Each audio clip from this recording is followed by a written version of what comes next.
Big boss താരം അഖിൽ മാരാറിൻ്റെ പ്രസ്താവനയ്ക്കെതിരെ റിനോഷ് ഇട്ട പോസ്റ്റിനെതിരെ മാരാർ നൽകുന്ന മറുപടി നമുക്കൊന്ന് കണ്ടു നോക്കാം. ഇതിന് മുൻകാലങ്ങളിൽ ചില മത്സരാർത്ഥികളോട് ഇവർ കാണിച്ചിട്ടുള്ള സ്വാർത്ഥ താല്പര്യങ്ങളുടെ അടിസ്ഥാനത്തിൽ ഇവർ നടത്തിയിട്ടുള്ള പല ഇടപാടുകളും ഞാൻ ആ വിഷയത്തെ സൂചിപ്പിക്കുന്നു. അത് ഇതിനെ ഒന്ന് സപ്പോർട്ട് ചെയ്തുകൊണ്ട് സൂചിപ്പിക്കുന്ന വിഷയങ്ങൾ മാത്രമായിരുന്നു. പക്ഷെ എന്നെ അത്ഭുതപ്പെടുത്തുന്നത്, ഞാൻ ഈ ചാനലിന്റെ പിന്നിൽ പ്രവർത്തിക്കുന്ന ആൾക്കാർ കാണിച്ചേക്കുന്ന മര്യാദകേടുകൾക്കെതിരെ പറയുമ്പോൾ ആർക്കാണ് പൊള്ളുന്നത്? എന്തിനാണ് ബിഗ് ബോസിലെ മുൻ കണ്ടസ്റ്റന്റുകൾക്ക് അതിനകത്ത്, അല്ലെന്നുണ്ടെങ്കിൽ എന്റെ ഒപ്പം പ്രവർത്തിച്ചവർക്ക് അതിനകത്തൊരു വേദന ഉണ്ടാവേണ്ട കാര്യം?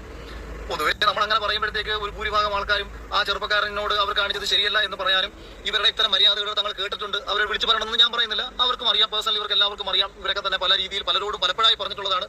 ഇവരൊക്കെ തന്നെ മറ്റു പലരോട് പറഞ്ഞിട്ടുള്ളതും ഈ പറയുന്ന പുറത്ത് വന്നിട്ടുള്ള കാര്യങ്ങളൊക്കെയാണ്. ചെറിയ രീതിയിലെങ്കിലും, അതായത് വലിയ രീതിയിൽ സ്പ്രെഡൊന്നും ആയിട്ടൊന്നുമില്ല എന്നുള്ളതേ ഉള്ളൂ. ഇപ്പം കഴിഞ്ഞ 2 ദിവസമായിട്ട് ഈ നമ്മളൊപ്പം ഹൗസിലുണ്ടായിരുന്ന കുറച്ച് ആൾക്കാർ ഇപ്പൊ വീഡിയോ കൊണ്ട് ഇറങ്ങിയൊക്കെയാണ്. അപ്പൊ ഇവന്മാർക്ക് ഈ റിനോഷ്, നാദർ, ഇവർക്കൊന്നും ഇപ്പോഴും മനസ്സിലായിട്ടില്ല ഞാൻ എന്തുകൊണ്ടാണ് ജയിച്ചെന്നുള്ള കാര്യം.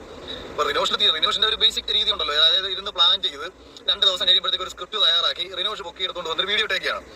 അതിൽ റിനോഷ് ഒരു കാര്യം പറയുകയാണ്, അഖിൽമാരാർക്ക് എന്തോ വലിയ ഫേവറിസം ബിഗ് ബോസിൽ നിന്ന് കിട്ടി എന്നുള്ള കാര്യം.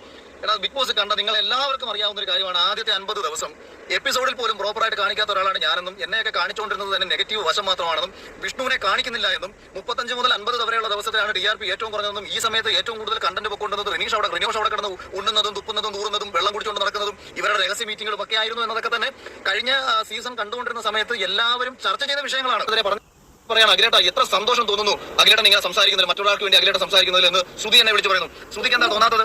കാര്യം തോന്നേണ്ട കാര്യമില്ല, ശ്രുതിക്ക് തോന്നേണ്ട കാര്യമില്ല, ദേവുവിന് തോന്നേണ്ട കാര്യമില്ല, മരീഷ ചേച്ചിക്ക് തോന്നേണ്ട കാര്യമില്ല, ആർക്കും തോന്നേണ്ട കാര്യമില്ല. അതാ ഞാൻ വളരെ വളരെ ലളിതമായി ഞാൻ പറഞ്ഞാൽ, മലയാള സിനിമയിൽ കാസ്റ്റിംഗ് കൗച്ച് ഉണ്ടെന്ന് പറഞ്ഞാൽ, മലയാള സിനിമയിൽ അഭിനയിക്കാൻ വേണ്ടിയിട്ട് സ്ത്രീകളെ ഉപയോഗിക്കുന്നുണ്ടെന്ന് പറഞ്ഞാൽ, കേരളത്തിൽ ഇന്നുവരെ അഭിനയിച്ചിട്ടുള്ള എല്ലാ വനിതകളും വന്നിട്ട് ഞങ്ങളെയാണോ എന്ന് ആരെങ്കിലും പറയാറുണ്ടോ? അതിന്റെ അർത്ഥം നമ്മൾ ചൂണ്ടിക്കാണിക്കാൻ പാടില്ലെന്നുണ്ടോ? നമ്മൾ ഒരിടത്ത് നടക്കും. ഇപ്പൊ ഇതിൽ ഞാനിത് പറയുമ്പോൾ എന്റെ ഉദ്ദേശം എന്താ, ഞാൻ ഈ 2 പേരുടെ പേര് പറയുമ്പോൾ ഇന്നലകളിൽ ഇവർ കാണിച്ച പ്രവൃത്തി ഇനി കാണിക്കാൻ ഇവർ ഒന്നുകൂടി ചിന്തിക്കണം. നാളെ ഇത് ചെയ്യണോ വേണ്ടയോ എന്ന് ചിന്തിക്കണം. ഇത്തരക്കാരെ വെച്ചുകൊണ്ട് ഈ ഷോ മുന്നോട്ട് കൊണ്ടുപോകണോ എന്ന് ഷോയ്ക്ക് പിന്നിൽ പ്രവർത്തിക്കുന്ന ആൾക്കാർ, ഷോയ്ക്ക് വേണ്ടി പണം മുടക്കുന്ന ആൾക്കാർ ചിന്തിക്കണം. അല്ലാതെ ഒരു വ്യക്തി വന്ന് പറയാതെ. ഇനി പെൺകുട്ടികളുടെ കാര്യം, ഈ ചുമ്മാ വിവരക്കേട് കൊണ്ട് ജീവിക്കുന്ന ഇവന്മാരോട് പറഞ്ഞിട്ട് ഇനി കൂടുതൽ പറയുന്നില്ല. അതുകൊണ്ട് ഇവന്മാർക്ക് ചെയ്യാൻ പറ്റുന്ന കാര്യങ്ങളെല്ലാം ഇവർ ചെയ്തോട്ടെ, ഇവർക്ക് ചെയ്യാൻ പറ്റുന്ന കാര്യങ്ങളൊക്കെ ചെയ്തോട്ടെ.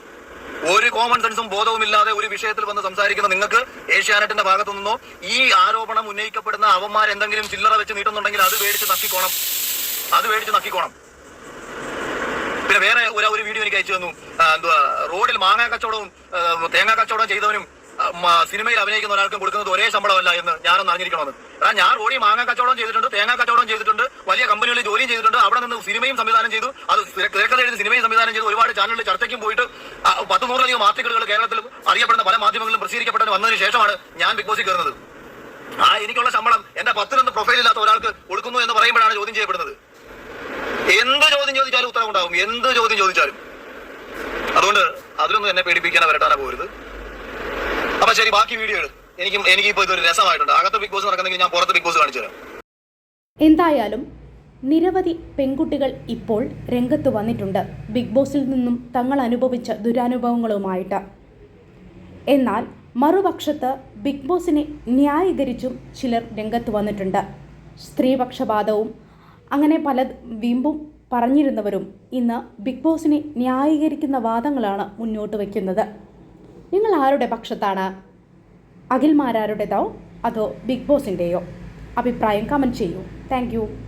എൻ്റെ ചാനൽ ഇഷ്ടപ്പെട്ടെങ്കിൽ താഴെയുള്ള ബെൽ ബട്ടൺ ഒന്ന് ക്ലിക്ക് ചെയ്ത് സബ്സ്ക്രൈബ് ചെയ്യൂ. ഓക്കെ.